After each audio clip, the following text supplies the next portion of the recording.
Hi everyone, Troy Martin, TM Fitness. In my last video I talked about energy balance, which is quite a heavy subject. Continuing on the theme of nutrition, I'm going to start breaking down the various components, in particular the macronutrients. So with that said, let's talk about protein. So let me just run through these facts here first of all. So protein, it yields 4 kilocalories per 1 gram. So that's 4 kilocalories of energy per 1 gram of protein. That's not per gram of protein food, but per gram of the protein within that food. Now, because of the thermic effect of protein that I talked about in the previous video, that amount might actually be closer to 3.5 calories, because some of those calories are burnt off during the digestive process. But we have no real way of quantifying that, so just stick with the 4 kilocalories per gram for now.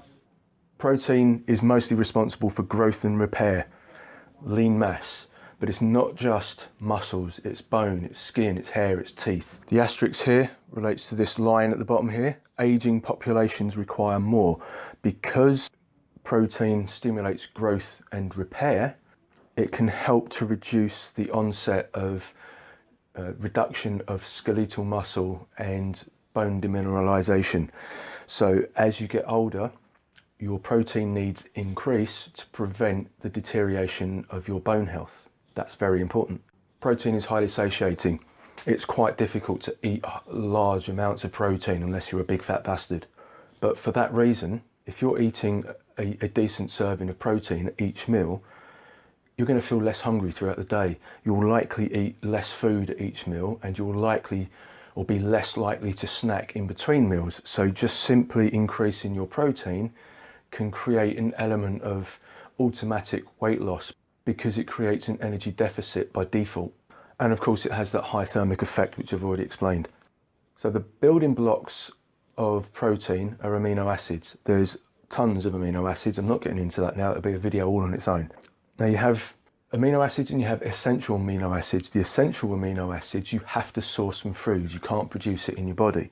A food source that contains all the essential amino acids is known as a complete protein. Animal sources are all complete proteins. They have a complete amino acid profile. That's not just meat, that's fish, that's eggs, that's dairy. They're all complete protein sources. Plant-based proteins are mostly incomplete. There's a few exceptions, but the vast majority of plant-based protein sources are incomplete. They don't have a complete essential amino acid profile. So it becomes more important for people on a plant-based vegetarian diet to combine those sources. So you want to have, say, nuts, seeds, pulses and whole grains, and a good variety and combination of those throughout the day. You don't have to combine it at every meal. As long as you're combining those throughout the day, you should be able to get your essential amino acids on a plant-based diet. And it is entirely possible to consume enough protein on a plant-based diet if you know what you're doing.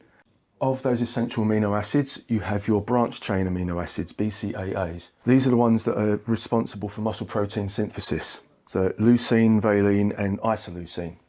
Muscle protein synthesis equals gains. So when you consume a bolus of protein that is higher in the branched chain amino acids, in particular leucine, that stimulates muscle protein synthesis, which stimulates a process that reduces catabolism and increases the potential for muscle growth.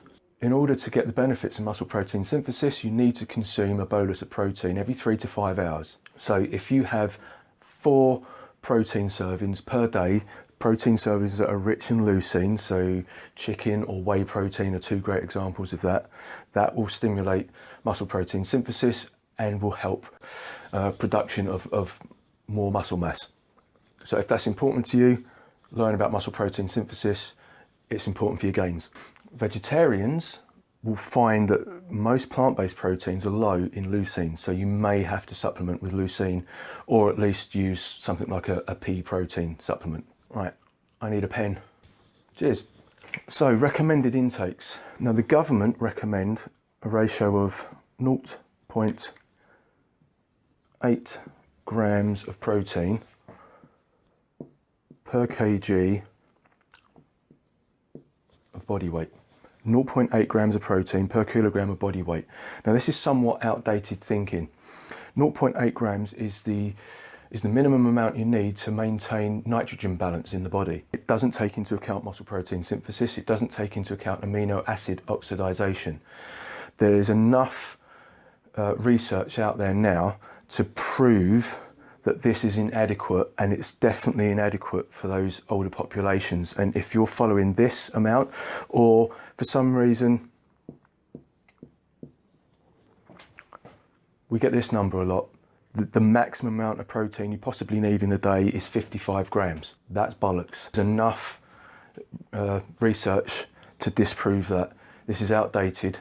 I'm not in the habit of attacking the government, but this needs updating. We're seeing now that 1.2 grams per kg of body weight is a more realistic and healthier target for general populations. But what about active people? So the more active you are, if you're a sportsman, whether you're an endurance athlete or a strength athlete or a bodybuilder or just somebody who plays team sport or just generally likes exercise, you will need a little bit more protein.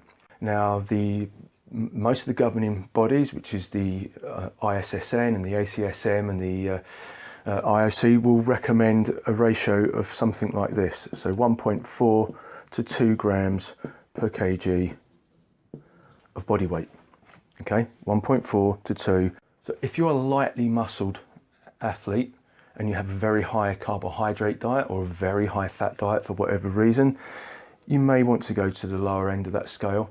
If you're more muscled, you'll want to go to the higher end of that scale. So if you're if you're playing a contact sport like football or rugby, for instance, you'll want to go to the higher end of that scale.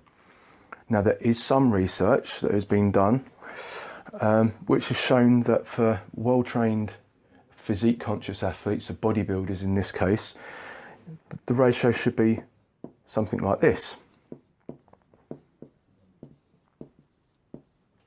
1.7 to 2.2 kilograms per grams per kilogram of body weight. Put the G in there. Yeah, 1.7 to 2.2. So the leaner you are, the less fat mass you have, the more muscle mass you have, the higher that may need to go to maintain that. The more you train, the higher that will have to go to maintain that. The more of an energy deficit if you're cutting down and becoming very lean, the higher that will have to go. And in fact, we have seen some research where they suggest as much as 2.5 to 2.8 grams